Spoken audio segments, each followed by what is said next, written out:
आप सभी का खैर मकदम है आपके अपने official YouTube channel chalk and duster academy में।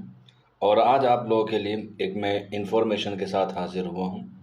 जैसा कि आप लोगों को मालूम है कि DSSB TGT उर्दू का जो एग्ज़ाम होने वाला था, जिसका पोस्ट कोड था 809/24, और इसका जो एग्ज़ाम है वो आपका 27 अगस्त 2024 को जो है वो होना था।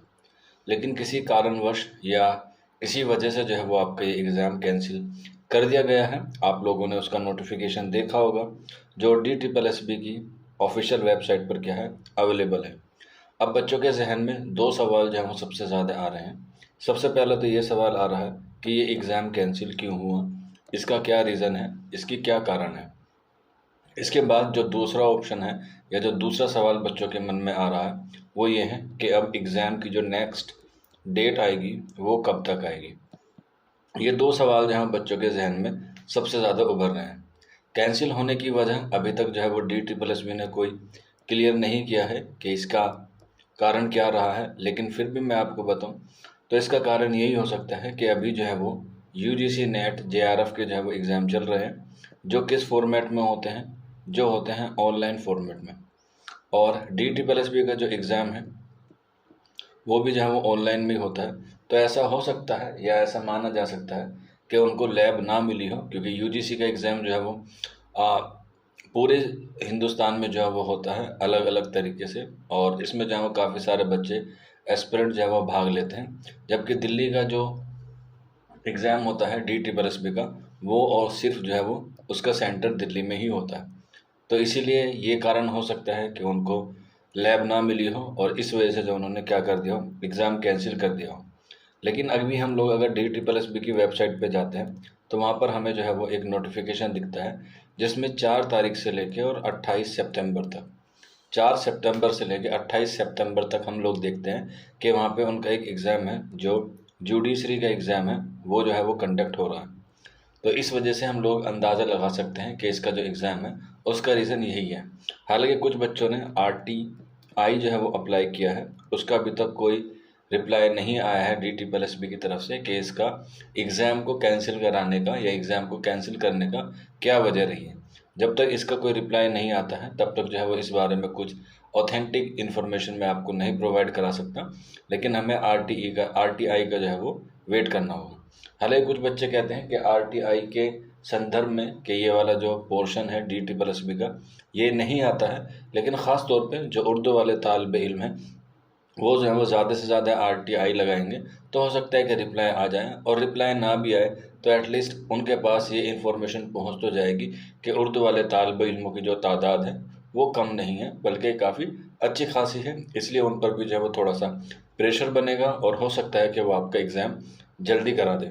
अब एग्ज़ाम जल्दी करा दें ये DSSB के ऊपर डिपेंड करता है कि वो कब कराए, लेकिन जितने बच्चे हैं वो यही चाह रहे हैं कि एग्ज़ाम जो है वो एज़ सुन एज़ पॉसिबल हो जाए।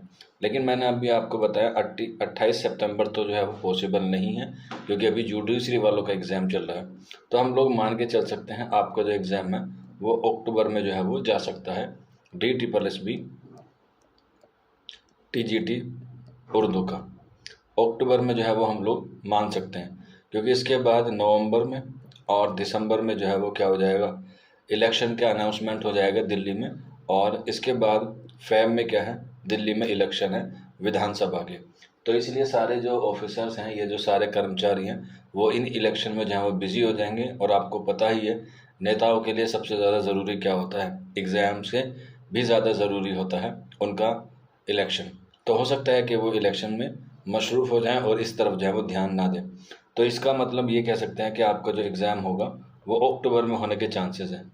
अगर अक्टूबर में नहीं होता तो फिर आप लोग इसे अगले साल मान के चलिए, मार्च या अप्रैल में जो है वो जा सकता है ये आपका DSSB TGT का एग्ज़ाम। अब इस बात से जो है वो दो तरह के बच्चे जो है वो सामने उभर के आ रहे हैं।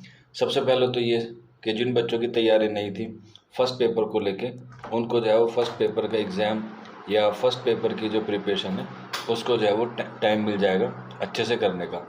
लेकिन दूसरे बच्चे जो हैं वो ये कह रहे हैं कि सेकंड ऑप्शन ये है कि इसकी जो मेरिट है, जो पहले कम जाने वाली थी, अब जो उसका ग्राफ है वो ऊपर पहुंच जाएगा। बिल्कुल हो जाएगा, क्योंकि जितने भी बच्चे अब कमज़ोर थे पहले पेपर में या उर्दू वाले पेपर में, अब उनकी जो है वो मेरिट क्या हो जाएंगी, हाई हो जाएगी, क्योंकि उनके जो मार्क्स हैं वो काफ़ी अच्छे आ जाएंगे। और इससे जब मार्क्स अच्छे आएंगे तो जाहिर सी बात है कट ऑफ भी क्या होगी, ऊपर जाएगी। तो ये इसका नुकसान भी हुआ है। अब हर चीज़ के नुकसान और फ़ायदे हैं, तो ये दो तीन चीज़ें थी जो मुझे आपको बतानी थी। बाकी कट ऑफ का या पेपर के लेवल का ये तो वक्त ही बताएगा कैसे जाएगी, लेकिन फिर भी एक अंदाज़ा है। तो आप लोग जो है वो अपनी तैयारी को जो है वो बिल्कुल भी स्किप ना करें, बिल्कुल भी इसमें किसी भी तरह का कोई लूप होल ना छोड़े। आप अपनी तैयारी जो है वो करते रहिएगा अच्छे से। बाकी किसी को कोई डाउट रहता है या कोई क्वेरी रहती है तो आप लोग इस नंबर पर रब्ता कर सकते हैं, 9045220432। और आप लोग रिवीजन बैच में भी जुड़ सकते हैं। आज की क्लास इतनी ही, मिलते हैं आप लोगों से जल्द ही नेक्स्ट वीडियो में। शुक्रिया फॉर वॉचिंग दिस वीडियो।